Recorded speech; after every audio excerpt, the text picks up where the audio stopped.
बाकी 4A भी काफ़ी इजी है, सिर्फ TDS पे हम बहुत ज़्यादा टाइम नहीं देते हैं, तो उस केस में कुछ बच्चों को दिक्कत आई होगी।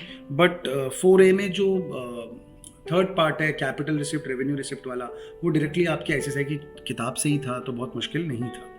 आइए देखते हैं। तो 4A में ABCDE जो TDS वाला पोर्शन है, मैं आपको बता दूं, पहले वाले केस में क्योंकि थ्रेशोल्ड अमाउंट 30,000 होती है, 30,000 से ज़्यादा का पेमेंट है, तो TDS 1% होगा, क्योंकि इंडिविजुअल HUF को किया जा रहा है, अदरवाइज 2% होता।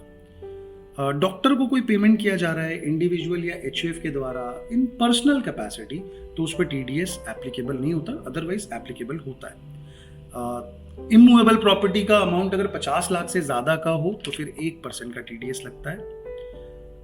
यहाँ पे TDS 2% का जाएगा, कोल्ड स्टोरेज की सर्विस के लिए आपने अमाउंट पे करी है, और क्योंकि अमाउंट एक कंपनी को पे करी जा रही है इसलिए 2% का TDS होगा। अगर किसी इंडिविजुअल HUF को करते तो 1% होता। रेंट पर मंथ जब 50,000 से ऊपर का हो तो नॉर्मली TDS 5% का रहता है। हाउएवर जब पैन नहीं दिया जाए तो TDS का रेट 20% हो जाएगा। चलिए, तो आई होप इसमें से 2-3 तो आपके सही हो गए होंगे, कोई दिक्कत नहीं आई होगी।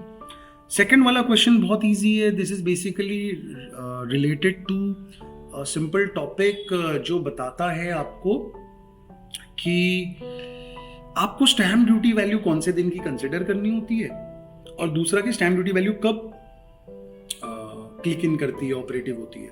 तो स्टैम्प ड्यूटी वैल्यू का इंपॉर्टेंस तभी आता है जब एक्चुअल कंसिडरेशन और स्टैम्प ड्यूटी वैल्यू के बीच में 10% से ज्यादा का डिफरेंस हो, नंबर 1।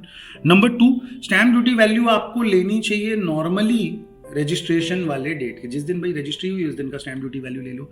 हाउएवर अगर आप ये साबित कर देते हैं कि आपने अग्रीमेंट की डेट पे या उससे पहले फुल और पार्शियल कंट्रीब्यूशन पे कर दिया था, तो फिर जो अग्रीमेंट वाली डेट थी उस दिन की स्टैम्प ड्यूटी वैल्यू कंसिडर होती है। अब इस केस में अजय ने मुकेश को प्रॉपर्टी बेची है फॉर 55 lakhs, मुकेश ने दीप्ति को प्रॉपर्टी बेची है फॉर 65 लाख रुपीस। हाउएवर जिस दिन अग्रीमेंट था उस दिन की स्टैम्प ड्यूटी वैल्यू 59 थी, रजिस्ट्रेशन के दिन 63 थी। अब क्योंकि यहाँ पे इन्होंने पेमेंट पहले कर दिया था अग्रीमेंट वाले दिन और कैश में नहीं किया था, अकाउंट पे ही चेक से किया था, तो सारी कंडीशन फिट हुई हैं। तो ऐसी सिचुएशन में क्या होगा, आपको 59 वाला स्टैम्प ड्यूटी वैल्यू के साथ कंपेयर करना है। 55 और 59 में 10% का फर्क नहीं है, इसीलिए स्टैम्प ड्यूटी वैल्यू का कोई रूल नहीं आएगा और आप सिंपली 55 के हिसाब से ट्रीटमेंट करेंगे। दीप्ति के केस में दीप्ति ने 65 लाख रुपीस पे करी है, however stamp duty value 64 lakh था। स्टैम्प ड्यूटी वैल्यू से कम पैसा देते हो तो सारे प्रोविजन अट्रैक्ट होते हैं, ज़्यादा पैसे देते हो तुम्हारी मर्जी है, ठीक है। तो यहाँ पे स्टैम्प ड्यूटी वैल्यू का कोई रोल नहीं है। कंप्यूटेशन आपको करना है तो आपका सेल कंसिडरेशन, मुकेश ने 65 लाख रुपए में प्रॉपर्टी बेची, 55 लाख रुपए में खरीदी थी, 10 लाख रुपए का STCG आ जाएगा, बिकॉज 24 मंथ्स का टाइम अभी तक कंप्लीट नहीं हुआ है। बहुत ही बढ़िया।